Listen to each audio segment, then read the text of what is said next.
নমস্কার, এনবিপি ইউনানি আয়ুর্বেদ রিসার্চ সেন্টারের বিশেষ অনুষ্ঠানে আরো একবার আমাদের সকল দর্শক বন্ধুদের জানাবো অনেক অনেক স্বাগত। আমরা ছোটবেলা থেকে পড়ে এসেছি 6 ঋতু, গ্রীষ্ম, বর্ষা, শরৎ, হেমন্ত, শীত, বসন্ত। ভাবছেন এনবিপির এই অনুষ্ঠানে এখন কি ঋতু বা ঋতু পরিবর্তন নিয়ে কিছু শেখানো হবে? না, সেরকম ভাবে তো কিছু শেখাবো না। তবে যেহেতু একজন ডক্টরের অনুষ্ঠান বা চিকিৎসা ব্যবস্থার উপরে কতটা এনবিপি ইউনানি আয়ুর্বেদ রিসার্চ সেন্টারের চিকিৎসকের অভিজ্ঞ, এই বিষয়গুলো নিয়ে আমরা আলোকপাত করি, জটিল কঠিন সমস্যাগুলো নিয়ে আমরা কথা বলি, তখন ঋতুর কথা তো মাঝে মধ্যে আসতেই হবে। কারণ আমরা জানি যে হ্যাঁ, সত্যি 6টা ঋতু এবং বেশ কিছু ঋতুর পরিবর্তনের সময় আমাদের শরীরে একটা পরিবর্তন আসে। ঋতুর একটা ভালো দিক রয়েছে, প্রত্যেকটি ঋতুর কিছু মন্দ দিক রয়েছে, এবং মানুষকে কোনো ঋতুর দ্বারাই সম্পূর্ণভাবে ভগবানও বোধহয় তুষ্ট করতে পারেনি। যখন গরমকাল তখন আমরা শীতের কথা ভাবি, যখন শীত তখন আমরা ভাবি আহা গরমটাই কত ভালো ছিল, এবং বর্ষার সময় তো শীত বা গ্রীষ্ম অন্য কোনো সিজনের কথা ভাবি। তো আজকে আমরা কি নিয়ে ভাববো? আজকে আমরা ভাববো একেবারে প্রখর তাপ, গরম, যেখানে একেবারে আপনার বাইরে বেরোনোটা অসম্ভব হয়ে যাচ্ছে এবং ভবিষ্যতে আরও সেটা বাড়বে। ভবিষ্যৎ বলতে গরমকালকে উদ্দেশ্য করেই বললাম, কারণ আজকেই আবহাওয়া দপ্তর কিন্তু বলেছে প্রত্যেক দিন তাপের পারদের মাত্রা কিন্তু বৃদ্ধি পেতে থাকবে। তো সেখানে আপনাকে বাড়াতে হবে আপনার সচেতনতা। এই গরমে কিভাবে আপনি আরো বেশি সচেতন থাকবেন, কিভাবে গরম এই ঋতুর ভালো দিকটাকে উপলব্ধি করবেন, পাশাপাশি এই গরম বা গ্রীষ্মের কিছুটা খারাপ দিক নিজের কাছ থেকে একটু দূরে ঠেলে সরিয়ে দেবেন, সেই বিষয়গুলো নিয়ে আলোচনা করব। এবং তার পাশাপাশি গরমকালে মারাত্মক একটা ভয়ের বিষয় থাকে যে স্ট্রোক। অনেকেরই কিন্তু দেখা যায় যে সানস্ট্রোক বা হিট স্ট্রোক যেটাকে আমরা বলে থাকি, এরকম কিন্তু হয়ে থাকে। তো সেটার জন্য আমাদের কি করণীয়, সবটাই আজকে এনবিপি ইউনানি আয়ুর্বেদ রিসার্চ সেন্টারের এই বিশেষ অনুষ্ঠানে আমরা আলোচনা করব। আর আমাদের সঙ্গে অবশ্যই উপস্থিত রয়েছেন এই সংস্থার অভিজ্ঞ চিকিৎসক, পাশাপাশি সংস্থার সিএমও ডক্টর এন ভট্টাচার্য। প্রথমেই ম্যাডামকে জানাবো অনেক অনেক ধন্যবাদ এবং স্বাগত। নমস্কার।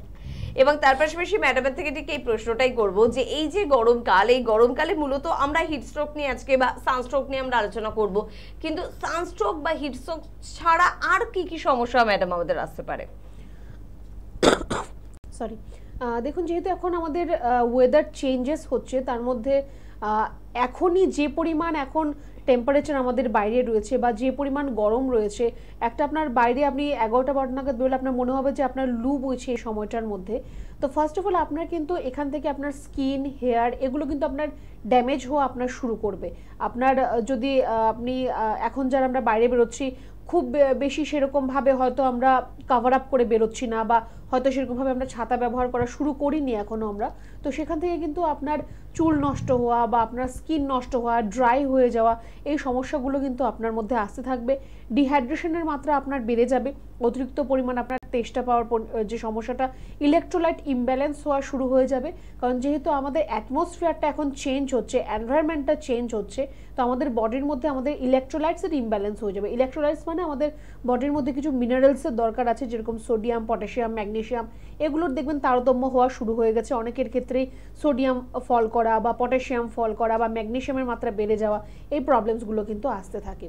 বেশ, তারপরে স্কিন এবং হেয়ার এবং তার পাশাপাশি কিছু মিনারেলসের ঘাটতি বা এই গরমে কিন্তু আসতে পারে। এবারে একেবারে আজকের আমাদের যেটা আলোচনার বিষয় সেটা হচ্ছে হিট স্ট্রোক। এই স্ট্রোকের বিষয়ে ম্যাডামের সঙ্গে অবশ্যই আমরা আলোচনা করব, কারণ আমাদের প্রত্যেকের জেনে রাখা প্রয়োজন। মারাত্মকভাবে কিন্তু বাড়ছে টেম্পারেচার, এবং সেখানে এই স্ট্রোকে আমি বা আমার পরিবারের কেউ আক্রান্ত হব না। তো সচেতনতা সর্বদাই কিন্তু ভীষণ ভালো। কে আছেন? নমস্কার। আচ্ছা, একটু জোরে বলবেন, কি প্রবলেম হচ্ছে? আমার না পুরো শরীরে না ব্যথা হয়, খুব ব্যথা, যন্ত্রণা, মাথা যন্ত্রণা, পায়ে হাতে শরীরে মানে এত ব্যথা হয় যে বিছানে হচ্ছে আমি বিছানে পড়ে থাকি, এরকম লাগছে। বয়স কত আপনার? আমার 45। 45। আচ্ছা, এই সমস্যাটা আপনার কতদিন ধরে, যে ব্যথা আপনার কতদিন ধরে? 15-20 দিন হয়ে গেছে। 15-20 ডাক্তার দেখিয়েছি, ইনজেকশন দিয়েছে, ওষুধ দিয়েছে, তাও খেয়ে হচ্ছে না কিছু। আচ্ছা, ইনজেকশনটা কেন দিয়েছে আপনাকে, কিসের জন্য? মানে ব্যথা কমানো। ব্যথা, গা হাত পা ব্যথা কমানোর জন্য ইনজেকশন দিয়েছে আপনাকে? হ্যাঁ হ্যাঁ। আচ্ছা দেখুন, আপনার মাত্র 15-20 দিনের আপনার একটা ব্যথার সমস্যা হচ্ছে, সেখানে আপনাকে শুনুন। যতটা আমি বুঝতে পারছি ইনজেকশনের কিন্তু কোনো দরকার নেই। যদি আপনি ইনজেকশনটা না নিয়ে থাকেন তাহলে আমি বলবো যে একদমই নেবেন না, কোনো দরকার নেই আপনি ইনজেকশন নেওয়ার। আর ব্যথার ওষুধ খেয়ে ব্যথাটাকে কমিয়ে রেখে কিন্তু কোনো লাভ হবে না, কারণ আপনার যে সারা গা হাত পায়ে ব্যথা হচ্ছে সেটা আপনার ইউরিক অ্যাসিডের মাত্রা বেড়ে গেলে হতে পারে, ভিটামিন ডি ডিফিসিয়েন্সি থাকলে আপনার হতে পারে, যদি আপনার পলি আর্থ্রাইটিস হয়ে থাকে, রিউমাটয়েড আর্থ্রাইটিস হয়ে থাকে, তাহলেও কিন্তু আপনার এই সমস্যাটা হতে পারে। তো সেটাই আগে আপনাকে বুঝতে হবে যে আপনার কোন সমস্যাটার জন্য আপনার গা হাত পায়ে ব্যথাটা হচ্ছে, বা কোনো সার্টেন খাওয়া দাওয়া থেকে আপনার গা হাত পায়ে ব্যথা হচ্ছে কিনা, তাহলে সেই জিনিসটাকে আগে বাদ দিতে হবে, যেটাকে আমরা বলে থাকি নিদান পরিবর্জন, যে কারণটা কি আগে তার থেকে আপনাকে দূরে আসতে হবে। তারপর আপনার হচ্ছে যে সমস্যাটা আপনার রয়েছে, যে আপনার কোন রোগের জন্য আপনার ব্যথা হচ্ছে সেটাকে আগে আপনাকে রুল আউট করতে হবে, দেন তার ট্রিটমেন্ট হবে। আর এর জন্য আপনাকে আলাদা করে ব্যথার ওষুধ খেতে হবে না, ব্যথার ওষুধ খেয়ে ব্যথাকে চেপে রেখে কোনো লাভ নেই। আপনাকে আগে আপনার যা প্রবলেম রয়েছে সেটার আপনার সলিউশন করতে হবে, ব্যথা আপনার অটোমেটিক্যালি কমে যাবে। একটু আপনি এখন আপাতত হালকা একটু গরম জলে চান করার একটু চেষ্টা করুন, যেখানেই ব্যথা রয়েছে সেখানে একটু গরম সেক দিন, শুকনো গরম সেক দিন। আর একটুখানি আমাদের হেল্পলাইন নাম্বারে ফোন করে একটু যোগাযোগ করুন যে আমাদের চেম্বার কোথায় রয়েছে আপনার বাড়ির কাছাকাছি, আপনি এসে একবার আমাদের সাথে দেখা করতে পারেন। বেশ, স্ক্রিনে কিন্তু যাচ্ছে ফোন নাম্বার, এই কথাটা কিন্তু ম্যাডাম সকলের উদ্দেশ্যেও কিন্তু বললেন যে যাদের যে প্রবলেম সেই প্রবলেমের জন্য কিন্তু কাছাকাছি চেম্বারে 9830235527 বা 37 এই দুটি নাম্বারে কিন্তু অবশ্যই যোগাযোগ করতে হবে। ম্যাডাম আমরা জানি স্ট্রোক তো যে কোনো সময় হতে পারে, যাদের খুব প্রেশার বেশি তাদের স্ট্রোক হতে পারে, কিন্তু সেই স্ট্রোকের সাথে এই হিট স্ট্রোক বা এই সানস্ট্রোক এর তফাৎটা কোথায়? যেটা আপনি বলেন যে প্রেশার বেশি থাকলে স্ট্রোক হয়, যেটাকে আমরা সেরিব্রোভাস্কুলার অ্যাক্সিডেন্ট বা সিভিএ আমরা বলে থাকি, সেটা মেইনলি যেটা দেখা যায় যে আপনার যদি ইররেগুলার যদি আপনার প্রেশার থাকে আপনার বডির মধ্যে, ব্লাড প্রেশার এরকম যদি আপনার ব্লাড প্রেশারটা ইররেগুলার হয়, যে আপনার কখনো খুব বেড়ে যাচ্ছে বা কমে যাচ্ছে, বা আপনার প্রেশারের সমস্যা রয়েছে কিন্তু আপনি মেডিসিনটা হয়তো কন্টিনিউ করছেন না, যার জন্য আপনার প্রেশার আরও বেড়ে যাচ্ছে, সেখান থেকে আপনার একটা স্ট্রোকের সমস্যা হয়, যেটা কিনা আপনার ব্রেইনের মধ্যে একটা হ্যামারেজ সৃষ্টি করে, মানে ভেতরে রক্তক্ষরণ হয়। হিট স্ট্রোক বা সানস্ট্রোকটা সম্পূর্ণ আলাদা, এটা যে কোনো কারোর ক্ষেত্রে হতে পারে। হিট স্ট্রোক বা সানস্ট্রোক সমস্যাটা হচ্ছে যে আমাদের এই যে টেম্পারেচারের একটা মিনিমাম একটা রেঞ্জ থাকে, আপনি দেখবেন যে যখন আমরা ওয়েদার চেক করি তখন একটা হাইয়েস্ট আজকের দিনে কত হতে পারে আর লোয়েস্ট আজকের দিনে কত হতে পারে একটা রেঞ্জ দেওয়া থাকে।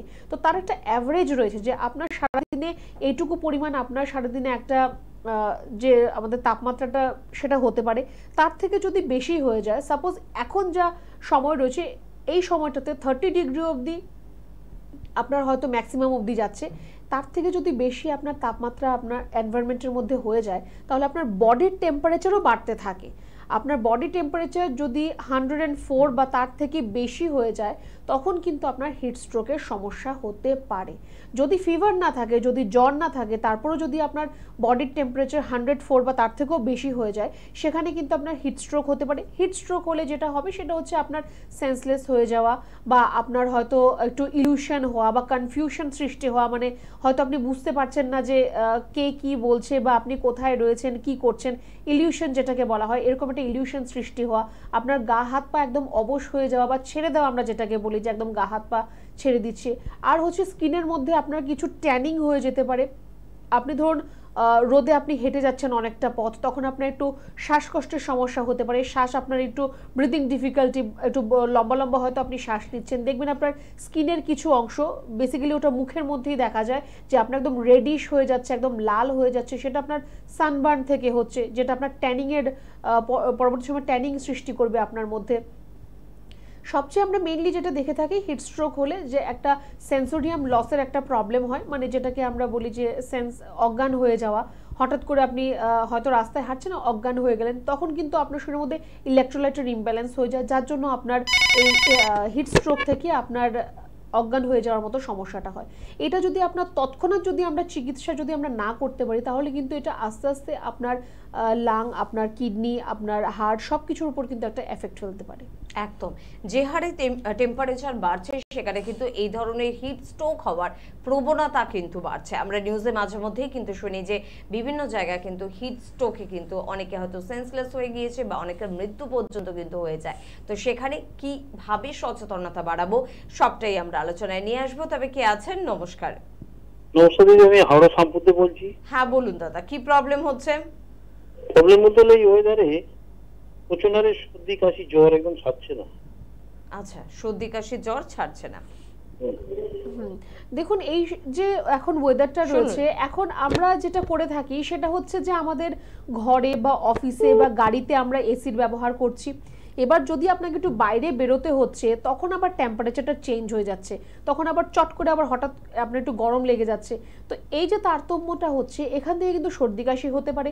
তারপর আবার আপনি দেখুন যে হয়তো সকালবেলা বা রাত্রেবেলার দিকে একটু আপনার টেম্পারেচার কম আছে, দিনের বেলাটা প্রচণ্ড বেশি আছে। এবার আমরা এখন গরমের জন্য আমরা এখন 2বার 3বার 4বার করে আমরা প্রত্যেকে এখন চান করছি, বা ঠান্ডা জল খাওয়ার একটা প্রবণতা রয়েছে, বা কোল্ড ড্রিঙ্কস আইসক্রিম খাওয়ার একটা প্রবণতা রয়েছে। সেখান থেকে কিন্তু আপনার বডিতে এটা হঠাৎ করে একটা এফেক্ট ফেলবে, কারণ আপনার বাইরের টেম্পারেচার অনেকটা বেশি রয়েছে। এবার আপনি ধরুন ঠান্ডা জল খাচ্ছেন বা কোল্ড ড্রিঙ্কস আইসক্রিম খাচ্ছেন, তখন আপনার বডির ভেতরের টেম্পারেচারটা হঠাৎ করে কুল ডাউন হয়ে যাচ্ছে। তো এই তারতম্যের জন্য কিন্তু আপনার সর্দি কাশি এই সমস্যাগুলো হতে পারে। এখন আমি যদি বলি আপনি ঠান্ডা জল খাবেন না, সেটা কেউই এখন শুনবে না, কারণ সবাই এখন বাইরে থেকে এসেই আগে ফ্রিজ খুলছে, ওখান থেকে জল খেয়ে নিচ্ছে। এটা আপনি একটু রিপ্লেস করতে পারেন। কীরকমভাবে? আপনি বাইরে থেকে যদি কাজ করে আসেন, একটু আপনি বসুন, একটু রেস্ট করুন 5 মিনিট, তারপর আপনি জল খান। দরকার হলে জলটা একটু বার করে রাখুন বাইরে, সামান্য একটু আপনার রুম টেম্পারেচার চলে এলে তারপর আপনি সেই জলটা খান। ডাইরেক্ট বাইরে থেকে এসে ঠান্ডা জল খেলে কিন্তু আপনার এইটা কিন্তু আপনার হার্টের উপর একটা এফেক্ট ফেলতে পারে। তো তার জন্য একটুখানি রেস্ট নিন, তারপর আপনি জল খান, বা যদি আপনাকে চান করতে হয় একটু রেস্ট নিন, তারপর আপনি চান করতে যান। বাইরে থেকে এসে চট করে এসি ঘরে ঢুকে যাবেন না বা এসি চালিয়ে দেবেন না, একটু বডিটাকে একটু কুল ডাউন করুন, তারপর আপনি এই জিনিসগুলো করুন। তাহলে দেখবেন আপনার এই যে হঠাৎ করে আপনার ঠান্ডা লেগে যাচ্ছে, যে হাঁচি হচ্ছে বা কাশি হচ্ছে বা সমস্যা চলে আসে, জ্বর হয়ে যাচ্ছে, এগুলো কিন্তু আপনার হবে না। একদম, গরমকালে কিন্তু এই দৃশ্যটা ভীষণ দেখা যায়। আমরা নিজেদের ভীষণ স্মার্ট ভাবি, বাইরে থেকে বেরিয়ে কিন্তু ফ্রিজটা খুলে ঢকঢক করে ঠান্ডা জল, আর তারপরে এসিটাকে কিন্তু অন করে ভিজে গায়ে কিন্তু সেখানেই সেটাকে শুকিয়ে ফেলা। এগুলো কিন্তু একটু বন্ধ করতে হবে যদি নিজেকে ভালো রাখতে চান। কে আছেন বলবেন? নমস্কার। হ্যাঁ নমস্কার ম্যাডাম, আমি কার্তিকপুর থেকে বলছি। হ্যাঁ বলুন, কি প্রবলেম? হ্যাঁ, সিআই টানের জন্য আমি টান ধরছে, তো আমি ওই জন্য একটু ম্যাডামের সাথে কথা বলতে চাই। আচ্ছা, শিরায় টান হচ্ছে। হ্যাঁ, সিআই টান ধরছে। ওটা কি পায়ের শিরায় না হাতের শিরায়? ওটা পায়ের শিরায়, বসতে গেলে একদমই বসতে পারছি না, যন্ত্রণা হচ্ছে। আচ্ছা, আপনার কোমরে কি ব্যথা রয়েছে? আমার কোমরে কিন্তু ব্যথা নেই, কিন্তু রাত্রিবেলা শুলে খুব ব্যথা হয়। চোখে আমি বুঝতে পারি না, কিন্তু তাও অল্প অল্প বুঝতে পারি। আচ্ছা, আর এই যে পায়ের শিরার যে আপনার টান ধরছে, এটা কতদিন ধরে হচ্ছে আপনার? এটা এই 2 মাস ধরে। 2 মাস ধরে। দেখুন, আপনার যে পায়ের শিরায় যে আপনার টান ধরছে, এটা আপনার সমস্যাটা কিন্তু মেইনলি হচ্ছে আপনার কোমর থেকে। আপনার কোমরের সমস্যা থেকে কিন্তু আপনার পায়ের শিরার সমস্যাগুলো আসছে, কারণ আমাদের পায়ে যতগুলো নার্ভ রয়েছে সেটা কিন্তু আমাদের কোমর থেকেই নিচের দিকে নেমে আসছে। তো একটুখানি আপনাকে বলবো যে আপনি আপনার কোমরের একটা এক্সরে যদি করে নিতে পারেন তাহলে ভালো হবে। তাহলে কোমরে আপনার কোনো সমস্যা রয়েছে কিনা সেটা আমরা দেখতে পারবো। আর আরেকটা আপনাকে বলবো, যেহেতু আপনার পায়ে টান ধরছে আপনি বলছেন, আপনার জল আপনি প্রত্যেকদিন 3 লিটারের মতো জল আপনি অ্যাটলিস্ট খাবেন, কারণ আপনার যদি ডিহাইড্রেশন হয় সেখান থেকেও কিন্তু আপনার মাসেল ক্র্যাম্প বা আপনার টিয়ারের সমস্যা হতে পারে, মানে আপনার পায়ে যেটা টান ধরা আপনি বলছেন, শিরের টান ধরা, এটা হতে পারে। তো একটু জলটা আপনি পর্যাপ্ত পরিমাণ খাবেন, আর একটু চেষ্টা করবেন যে পা ঝুলিয়ে যাতে আপনাকে না বসতে হয়। আপনি যদি চেয়ারে বসেন, পায়ের নিচে একটা ছোটো টুল বা একটা টেবিল রাখুন, পা ঝুলিয়ে আপনি বসবেন না। এইটুকু আপনি আপাতত একটু করে দেখুন। তারপর যদি আপনার মনে হয় যে না, একবার আমাদের সাথে যোগাযোগ করতে চান, হেল্পলাইন নাম্বারে ফোন করে যে কোনো চেম্বারে এসে যোগাযোগ করতে পারেন। একদম। এবং সেক্ষেত্রে আজকে আমরা যেটা আলোচনা করছিলাম হিট স্ট্রোক নিয়ে, এবং ম্যাডামকে আমি এটাও পাশাপাশি জানবো, হিট স্ট্রোক এটার কি আরেকটা নাম সানস্ট্রোক, আর এটার কি কোনো এজ বার রয়েছে? না, এজ বার তো একদমই এখানে নেই। আর heat stroke and sunstroke both are same. এটা আমরা অনেকেই এখন সানস্ট্রোক হিসেবে জানি, বা এটাকে হিট স্ট্রোকও বলা হয়। এজ বারের মধ্যে একদমই নেই, বা মেল ফিমেলেরও কোনো ব্যাপার নেই, বা এরকম কোনো ব্যাপার নেই যে আমরা বলে থাকি যে সে খুব দুর্বল, তার জন্য হয়তো চট করে হিট স্ট্রোক বা সানস্ট্রোক তাকে অ্যাটাক করেছে বা এফেক্ট হচ্ছে, এমন কোনো ব্যাপার নেই। যে পরিমাণ এখন টেম্পারেচার আমাদের বাড়ছে, এটা যে কোনো কারোর হতে পারে। যদি অনেকক্ষণ ধরে আপনি বাইরে ঘুরছেন, বাইরে কোনো কাজের জন্য আপনি যাচ্ছেন, বা আপনাকে ট্রাভেল করতে হচ্ছে, তখন কিন্তু এই সমস্যাটা আপনার আসতেই পারে। এর থেকে কিন্তু আপনাকে একটু সাবধানে থাকতে হবে। একটু আপনাকে যেগুলো আপনার ইউজ করার জিনিস, সবসময় ডিহাইড্রেশন যাতে না হয় তার জন্য নিজেকে হাইড্রেট করে রাখা। জল যদি আপনি অতিরিক্ত পরিমাণ না খেতে পারছেন, তাহলে আপনি একটু ফ্রুট জুস খেতে পারেন। আখের রস বা ডাবের জল এগুলো আপনি একটু খেতে পারেন। আরেকটা হচ্ছে প্রিকশন মেনটেন করা, খুব প্রয়োজন না হলে 12টা থেকে 3টে অবধি সময়টা যদি আপনি ঘরে থাকতে পারেন তাহলে ভালো হয়, কারণ ওই সময়টায় কিন্তু অতিরিক্ত পরিমাণ টেম্পারেচারটা থাকে, হিট থাকে, আর কয়েকদিনের মধ্যে দেখবেন যে গরম বাতাস মানে লু বইছে, তো তার জন্য 12টা থেকে 3টে খুব দরকার না হলে আপনি বাইরে বেরোবেন না। যদি বেরোতে হয় তাহলে আপনি অবশ্যই ছাতা ব্যবহার করুন, নিজের কাছে আপনার জল রাখুন, আর যদি কোনো মেডিকেশন আপনার থাকে, প্রেশার, সুগার, থাইরয়েডের বা হার্টের কোনো প্রবলেমের যদি আপনার সমস্যা থাকে, ওই মেডিসিনগুলো সবসময় আপনাদের সাথে ক্যারি করবেন। একদম। এই গরমেও আপনি কিভাবে ভালো থাকতে পারবেন? টেম্পারেচার তো বাড়বেই, সেটা তো আমাদের নিয়ন্ত্রণ করার মতন কোনো রেগুলেটর নেই, তো সেটাকে আমাদের মেনে নিতে হবে। আর পাশাপাশি মেনে নিতে হবে ম্যাডামের কথাকে। যারা ম্যাডামের কথা মেনে চলবেন তাদের কিন্তু এই গরমে নিজের বা নিজের পরিবারের কোনো সমস্যা আসবে না, সুরক্ষিত থাকতে পারবেন। কে আছেন আমাদের সাথে? নমস্কার। হ্যালো, নমস্কার ম্যাম। হ্যাঁ, কে বলছেন? ম্যাম, আমার নাম মানিক মুখার্জি, পূর্ব বর্ধমান থেকে বলছি। পূর্ব বর্ধমান থেকে। কি প্রবলেম হচ্ছে? আমার নার্ভের সমস্যা, ওই 8-10 বছর তো ভুগছি, মানে ঘুম হয় না রাত্রে, আর খুব মাথায় চাপ ধরে, তারপরে মাথা গরম হয়ে যায়, 2-3 বার, গরমকালে 2-3 বার করে স্নান করলে যেন ভালো লাগে, এরকম একটা। বয়স কত? আমার বয়স সেই 30। 10 বছরের সমস্যা এটা? হ্যাঁ, মানে আমি অ্যালোপ্যাথি ওষুধ থেকে ঘুমোতে হয়, বাধ্য ঘুমোই আমি, মানে জাস্ট ঘুমের ওষুধ নিতেই হয়, একটা বিষয় হয়ে যাচ্ছে। আচ্ছা আচ্ছা, কি কাজ করেন আপনি? কাজ করি বলতে পুজো করি, আমি ব্রাহ্মণ মানিক মুখার্জি, আমার যেহেতু পুজোর লাইন আছে, আমার পুজো। আচ্ছা, না আমি এটা এর জন্যই জিজ্ঞেস করলাম যে আপনাকে রাত জেগে কোনো কাজ করতে হয় কিনা। না, রাত জেগে কোনো কাজ এমনি আমার করতে হয় না, রাত জেগে কোনো কাজ নেই। 30 বছর বয়স আপনার মাত্র, আপনাকে এখনই ঘুমের জন্য ওষুধ খেতে হচ্ছে, এটা কিন্তু একদমই ব্যাপারটা ঠিক নয়। আর শুধু আজকে থেকে নয়, আপনি 10 বছর আগে থেকে সেই মেডিসিনটা খাচ্ছেন। আপনার যেটা বললেন যে আপনার মাথা চট করে আপনার খুব গরম হয়ে যায় বা আপনার ঘুম ঠিক করে হয় না, তো এই প্রবলেমসগুলো কিন্তু আপনার অনেকদিন ধরে রয়েছে, 10 বছর ধরে রয়েছে। আপনি একটা সার্টেন মেডিসিন খাচ্ছেন তার জন্য, সেটা কিন্তু আপনার নার্ভের উপর আরও এফেক্ট ফেলবে, আপনার নার্ভগুলোকে কিন্তু আরও সেটা ড্যামেজ করে দেবে, আরও আপনি মেডিসিনের উপর ডিপেন্ডেন্ট হয়ে যাবেন, যে ওষুধ না খেলে আপনার ঘুম আসবে না, আপনার মধ্যে একটা অ্যাংজাইটি কাজ করবে, একটা এজিটেশন কাজ করবে আপনার মধ্যে। তো অবশ্যই আমি আপনাকে বলবো যে চেষ্টা করুন যাতে মেডিসিন খেয়ে আপনাকে না ঘুমোতে হয়। তার জন্য অনেকগুলো উপায় রয়েছে। ফার্স্ট অফ অল, আপনি তো একটু মেডিটেশন করুন। রাত্রিবেলা আপনি যখন ঘুমোতে যাচ্ছেন তখন একটু মেডিটেশন করুন, যেটাকে আমরা ধ্যান করা বলি। সকালে ঘুম থেকে উঠে আপনি একটু মেডিটেশন করুন। ফিজিক্যাল অ্যাক্টিভিটি আপনার একটু বাড়ান, একটু যোগা প্রাণায়াম করা বা একটু খেলাধুলা করা, বা কিছু না হোক একটু প্রত্যেকদিন না হাঁটতে যাওয়া, ফিজিক্যাল অ্যাক্টিভিটি আপনার একটুখানি বাড়ান। আর যে মেডিসিনগুলো আপনি খাচ্ছেন সেই মেডিসিনগুলোকে কিন্তু বন্ধ করতে হবে, নয়তো ভবিষ্যতে কিন্তু আপনার আরও অনেক সমস্যা চলে আসবে। তো আপনাকে আমি এটাই বলবো যে একটুখানি ভাবুন আপনি যে আপনি আজকে কোন জায়গায় দাঁড়িয়ে আছেন, যে 30 বছর বয়সে আপনাকে ঘুমের ওষুধ খেতে হচ্ছে।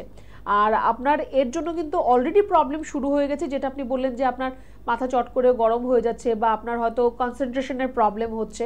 তো একটুখানি আপনি দিয়ে আমাদের সাথে যোগাযোগ করেন, তাহলে আমরা আপনাকে একটু বেটার গাইড করতে পারবো যে আপনি কি করবেন, কি করবেন না, কি খাবেন, কি খাবেন না, কিভাবে থাকবেন, সম্পূর্ণটা আমরা আপনাকে একটু গাইড করতে পারবো।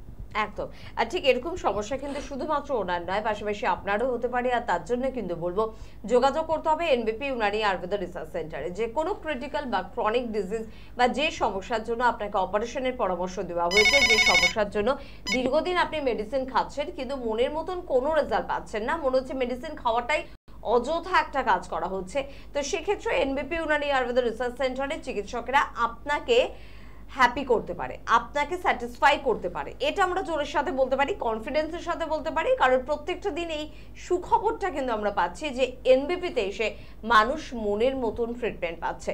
আমি চেম্বারের কথা নিশ্চয়ই বলে দেবো, তবে তার আগে কে আছেন একটু দেখবো। নমস্কার। হ্যালো। হ্যাঁ বলছি। হ্যাঁ বলুন, কে বলছেন, কোথা থেকে বলছেন? আমি দুর্গাপুর থেকে বলছি। আমার একটু জোরে বলবেন, জোরে। হ্যাঁ, আমি দুর্গাপুর থেকে বলছি। মেয়ের সম্বন্ধে একটু জানবো। মেয়ের বয়স কত? মেয়ের বয়স 30+। কি সমস্যা হচ্ছে? ওই চোখের কোণে সাদা সাদা মতন একটু হচ্ছে, কোলেস্টেরল থেকে না চোখের নিচে সাদা সাদা হচ্ছে, তাই তো? চোখের কোণে সাদা সাদা হচ্ছে। মানে সাদা সাদা কি স্পট মতো হয়ে যাচ্ছে? হ্যাঁ। আচ্ছা, ওর বয়স কত বললেন? 30+ আচ্ছা, দুটো চোখে কি হচ্ছে? হ্যাঁ। আর জায়গাটা কি ফুলেও থাকছে? ওই জায়গাটা কি ফোলা আছে, সাদার জায়গাটা? না, একটু সামান্য। একটু সামান্য ফোলা আছে, আচ্ছা। শুনুন আপনি, দেখুন, আপনি যেটা প্রবলেম একটা বলছেন যে আপনার মেয়ের চোখের কোণে ওর সাদা হোয়াইট মতো হয়ে যাচ্ছে, সেখানে আবার একটু সামান্য একটু ফোলাও রয়েছে। প্রথমত স্কিনের প্রবলেম, অবশ্যই না দেখে বলাটা ঠিক হবে না, কারণ এটা কিন্তু যদি কোলেস্টেরলের মাত্রা বেশি থাকে তাহলেও এরকম হতে পারে, আর যদি ভিটিলিগোর সমস্যা হয় তাহলেও কিন্তু এরকম হতে পারে। তো এক্স্যাক্টলি কেন কি হচ্ছে, যেহেতু আমি দেখতে পাচ্ছি না, আমি কিন্তু এক্স্যাক্টলি সেটা আপনাকে আমি বলবো না, কারণ বললে এটা অন্যরকম আপনার জন্য হয়ে যাবে। তো একটু আপনাকে বলবো যে যদি আপনি সম্ভব মনে করেন তাহলে একটু হেল্পলাইন নাম্বারে ফোন করে একটু যোগাযোগ করুন যে আপনার বাড়ির কাছাকাছি আমাদের কোন চেম্বারটা রয়েছে, আপনি এসে সেখানে একবার দেখা করতে পারেন। আপাতত আমি যেটা বলবো যে এখন ওনার খাওয়া দাওয়ার মধ্যে একটু তেল ঝাল মশলা এগুলো একটু আপনি কম দেবেন। আর আরেকটা জিনিস মেনটেন করবেন, সেটা হচ্ছে যেদিন আমিষ কিছু খাওয়া হচ্ছে, মাছ মাংস ডিম খাওয়া হচ্ছে, সেদিন দুধ বা দুধের কোনো জিনিস ওনাকে খেতে দেবেন না। এইটুকু আপনি আপাতত একটু মেনটেন করুন। তারপর আপনি যদি মনে করেন একবার আমাদের সাথে দেখা করতে চান, আপনি একটু এসে আমাদের সাথে দেখা করতে পারবেন। একদম। চট করে আমাদের বন্ধুদের জন্য তাহলে বলে দিই যে কিভাবে আপনি দেখা করবেন, কোথায় আপনি দেখা করবেন। প্রথমত সংস্থার ডিরেক্টর ডক্টর বি শর্মার কথা দিয়ে শুরু করি। মধ্যমগ্রামে ওনাকে কিন্তু প্রত্যেক সোমবার করে আপনারা পেয়ে যাচ্ছেন। শিবপুর অর্থাৎ হাওড়া শিবপুরে ওনাকে কিন্তু আপনারা মঙ্গলবার পাচ্ছেন। বাল্টিগুড়ি বাজারে বুধবার করে পাচ্ছেন। শোভা বাজার, আপনারা এখন জানেন যে হাতিবাগান চেম্বারটি কিন্তু এখন স্থানান্তরিত হয়ে শোভা বাজারে চলে গিয়েছে। এখন থেকে বুধবার করে কিন্তু শোভা বাজারে চেম্বার রয়েছে এবং ডক্টর বি শর্মাকে কিন্তু শোভাবাজার চেম্বারে আপনারা কিন্তু পাচ্ছেন। দক্ষিণ 24 পরগনার বন্ধুরা আমতলা চেম্বারে কিন্তু বৃহস্পতিবার ডক্টর বি শর্মাকে পাচ্ছেন। বেলুড়ে অর্থাৎ হাওড়ার দিকের আরেকটি চেম্বার বেলুড়, সেখানে শুক্রবার করে কিন্তু অবশ্যই ডক্টর বি শর্মাকে পাচ্ছেন।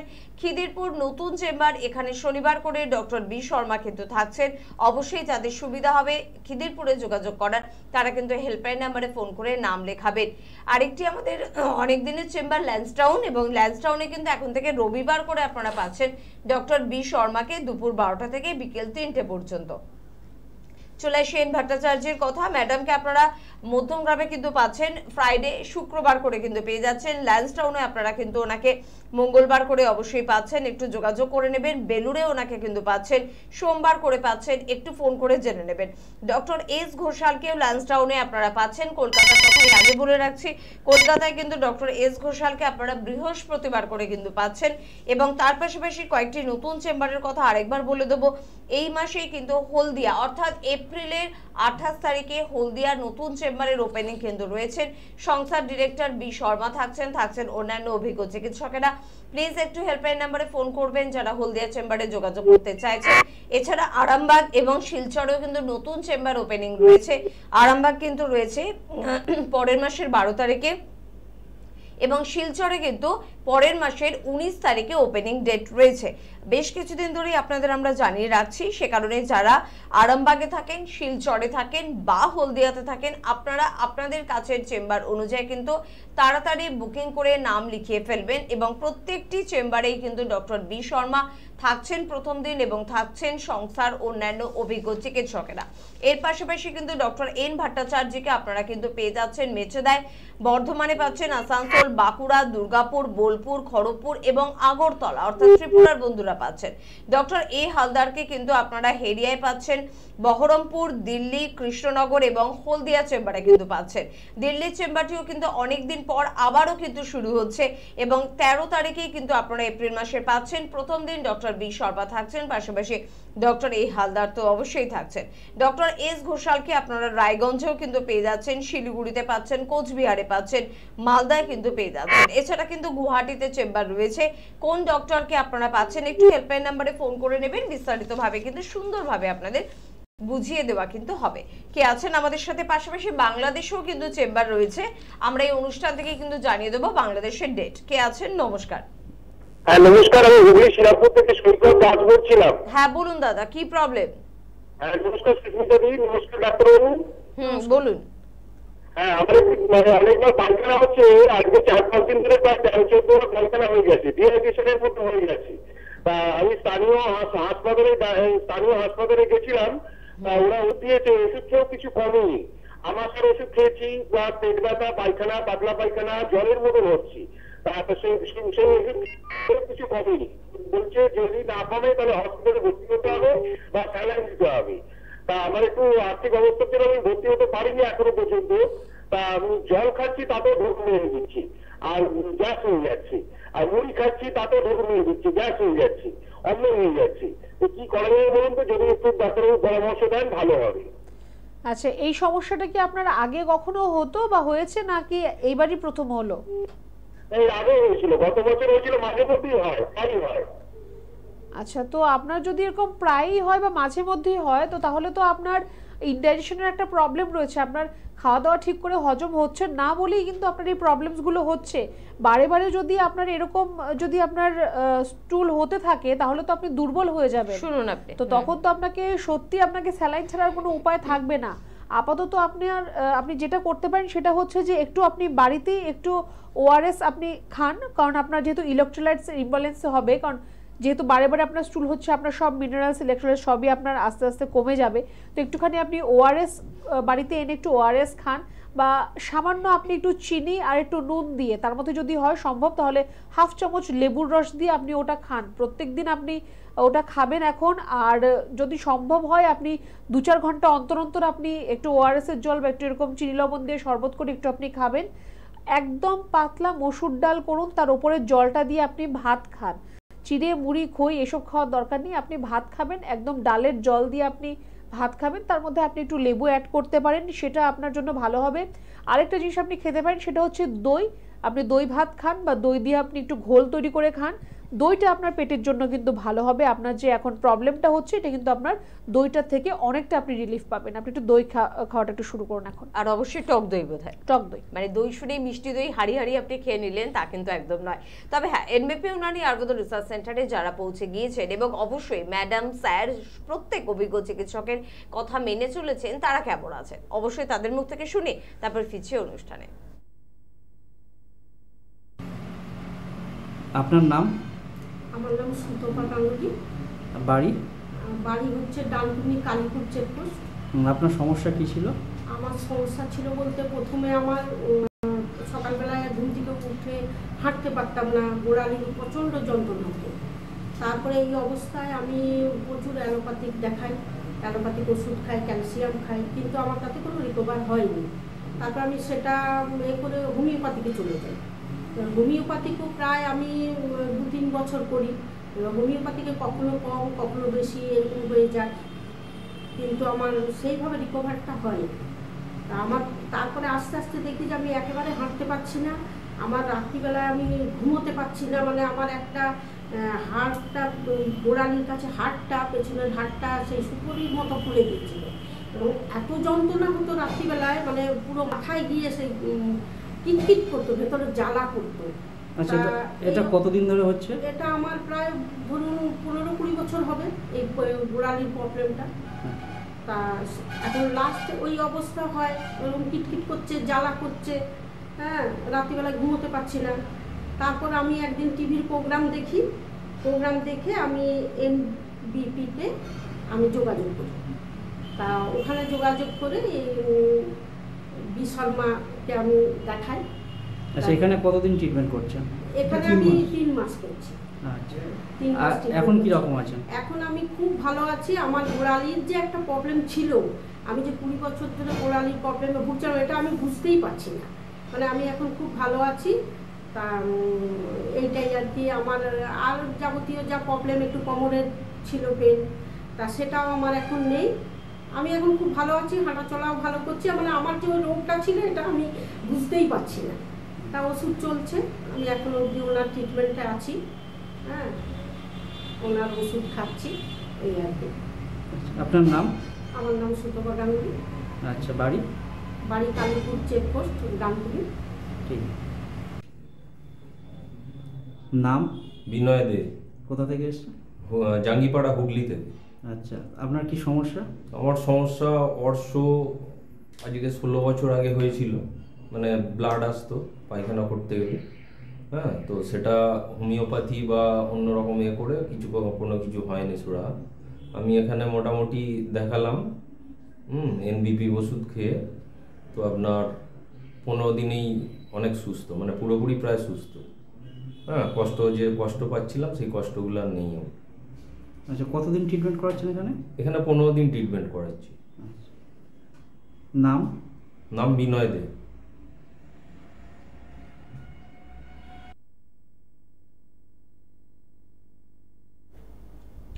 এনবিপি ইউনানি আয়ুর্বেদ রিসার্চ সেন্টারের বিশেষ অনুষ্ঠানে আরো একবার আপনাদের সকলকে স্বাগত জানাবো। এবং এই অনুষ্ঠান মানে বিভিন্ন ক্রিটিক্যাল বা ক্রনিক ডিজিজ নিয়ে আমরা কিন্তু আলোচনা করি। বিভিন্ন ধরনের সমস্যার মধ্যে একটি অন্যতম সমস্যা হচ্ছে অস্থির ব্যথার সমস্যা। কারণ ব্যথার সমস্যায় জর্জরিত সকলে, আপনি বলুন বা না বলুন, চোখে দেখেও বোঝা যায়। রাস্তায় এদিকে ওদিকে একটু চোখ ঘোরালেই কিন্তু দেখা যায় মোটামুটি একটা বয়সের পর থেকে খুঁড়িয়ে হাঁটা, ধীরে হাঁটা, ঝুঁকে হাঁটা বা বিভিন্ন রকমের পশ্চার দেখেই কিন্তু বোঝা যায় যে আপনি কোনো না কোনো অংশে অস্থির সমস্যায় জর্জরিত। তবে আজকে অস্থির আরেকটা স্পেশাল সমস্যা নিয়ে আমরা আলোচনা করব, সেটা সোরাইটিক আর্থারাইটিস। এটা কিন্তু কম ভয়ঙ্কর নয়, বলতে পারি অন্যান্য সমস্যা থেকে হয়তো একটু বেশি ভয়ঙ্কর। এই সমস্যা কেন হয়, কাদের হয়, কি এর সিমটম এবং কি এর ট্রিটমেন্ট, আদৌ রয়েছে ট্রিটমেন্ট, সবকিছু নিয়ে আমরা আলোচনা করব আজকে। আমাদের সঙ্গে উপস্থিত রয়েছেন, আরো একবার ওয়েলকাম জানাবো এনবিপি ইউনানি আয়ুর্বেদ রিসার্চ সেন্টারের সিএমও ডক্টর এন ভট্টাচার্যকে। প্রথমে ম্যাডামকে জানাবো ধন্যবাদও। নমস্কার। এবং ম্যাডাম একটু জানতে চাইবো এই সোরাইটিক আর্থারাইটিস, এবং এটা আমরা অনেকবার বন্ধুদের বুঝিয়েছি, বন্ধুরা বুঝেওছে, তাও প্রত্যেকদিন নতুন কিছু বন্ধুত্ব সংযোজন হতেই থাকে। তো কি এই সোরাইটিক আর্থারাইটিস, কাদের হয় এটা? সোরিয়াটিক আর্থ্রাইটিস আমরা সেটা নাম থেকেই বুঝতে পারছি যে এটা সামহাও কোথাও না কোথাও সোরিয়াসিস যে স্কিন ডিজিজ রয়েছে তার সাথে কানেক্টেড রয়েছে। অবশ্যই সেটা রয়েছে। অনেকেরই আমরা দেখে থাকি যে সোরিয়াসিস একদম সম্পূর্ণ গায়ে ছড়িয়ে যাচ্ছে, ইনফ্যাক্ট মাথায় ছড়িয়ে যাচ্ছে, বা শুধুমাত্র মাথায় হচ্ছে, বা শুধুমাত্র গায়ের একটা পার্টিকুলার একটা জায়গায় হচ্ছে। কিন্তু এই সোরিয়াসিসটা যদি অনেক দিন ধরে আপনার মধ্যে থেকে যায় আর আপনি যদি ঠিক করে তার চিকিৎসাটা না করতে পারেন, তাহলে কিন্তু সেটা আস্তে আস্তে আপনার যে অস্থিমজ্জা রয়েছে বা আপনার যে বোন মেরো রয়েছে সেখানে গিয়ে কিন্তু এফেক্ট করে, আর সেখান থেকে কিন্তু আপনার গা হাত পার ব্যথার সৃষ্টি হয়। একদম, আমরা এই আলোচনায় অবশ্যই থাকবো। তবে প্রথম বন্ধুর সঙ্গে কথা বলবো। কে আছেন? নমস্কার। হ্যালো। হ্যালো, হ্যাঁ বলুন, কে বলছেন? আমি হাওড়া উলুরিয়া থেকে বলছি, মেঘনাথ গাঙ্গুলি। হ্যাঁ বলুন মেঘনাথ বাবু, কি প্রবলেম? আমার প্রবলেম হচ্ছে 2.5-3 বছর ধরে আমার চোখ থেকে প্রচন্ড হারে জল পড়ে, তার সঙ্গে নাক দিয়ে নাকেতেও জল চলে আসে। হ্যাঁ, এটা এরকম ফিল হয়। আর অনেক ডাক্তারবাবু দেখিয়েছি কিন্তু কিছু কার্যকরী হয়নি। ওটার জন্য কি করতে পারি আমি? আপনি যে অনেক ডাক্তারবাবু দেখিয়েছেন, আপনাকে ডাক্তারবাবুরা কি বলেছে আপনার কেন এই সমস্যাটা হচ্ছে? বলছে যে ওটা নার্ভের প্রবলেম একটা হচ্ছে, আর নার্ভের একটা অপারেশনও করতে বলেছেন। সারদা হসপিটাল আমাদের হাওড়া ওই এরকম কিছু একটা জায়গা হবে। কোনো সংস্থার নাম নেওয়ার দরকার নেই দাদা, শুধু আপনার সমস্যাটা নিয়ে আলোচনা করুন। আচ্ছা, আর এই সমস্যাটা আপনার কতদিন ধরে হচ্ছে? হ্যাঁ, এই যে আপনার চোখ দিয়ে নাক দিয়ে জল বেরোচ্ছে, কতদিন ধরে এটা হচ্ছে আপনার? হ্যাঁ, প্রচন্ড হারে জল বেরোচ্ছে। কতদিন? ওটা 2.5-3 বছর হবে। 2.5 বছর হবে। আচ্ছা, এছাড়ার অন্য কোনো সমস্যা কিছু রয়েছে আপনার? না, জলটাই গড়াচ্ছে। এমনি বড় অক্ষর দেখতে পাই কিন্তু খুব ছোট অক্ষরগুলো দেখতে পাচ্ছি না। আচ্ছা, অসুবিধা হয়। আচ্ছা, বেশ বেশ। দেখুন, আপনার যেটা আপনি একটা প্রবলেম বললেন যে আপনার চোখ দিয়ে বা নাক দিয়ে আপনার জল বেরোচ্ছে। এবার দেখুন, আপনার একটা প্রবলেম যেটা আপনাকে বলেছে আপনার নার্ভের প্রবলেম, সেটা নার্ভের প্রবলেম অবশ্যই নয়। কারণ আপনার এই প্রবলেমটা হচ্ছে দুটো কারণে হতে পারে। এক, যদি আপনার অ্যালার্জি লেভেল আপনার বেশি থাকে, কারণ চোখের অ্যালার্জি কিন্তু আলাদা রকমভাবে রয়েছে, আর আপনার নাক দিয়ে যেটা জল পড়ছে তার অ্যালার্জি কিন্তু আলাদা রকমভাবে রয়েছে। এবার সেই অ্যালার্জি লেভেলটা যদি আপনার মধ্যে বেশি থাকে, তাহলেও কিন্তু আপনার ওয়াটারিং ফ্রম দ্য আইস বা আপনার যেটা নেজাল ড্রপিং হচ্ছে সেটা কিন্তু আপনার হতে পারে। আরেকটা আপনার কারণ হতে পারে, সেটা হচ্ছে যে আমাদের যে সিএসএফ যেটা রয়েছে, মানে আমাদের ব্রেনের মধ্যে একটা ফ্লুইড রয়েছে যেটাকে সিএসএফ বলা হয়।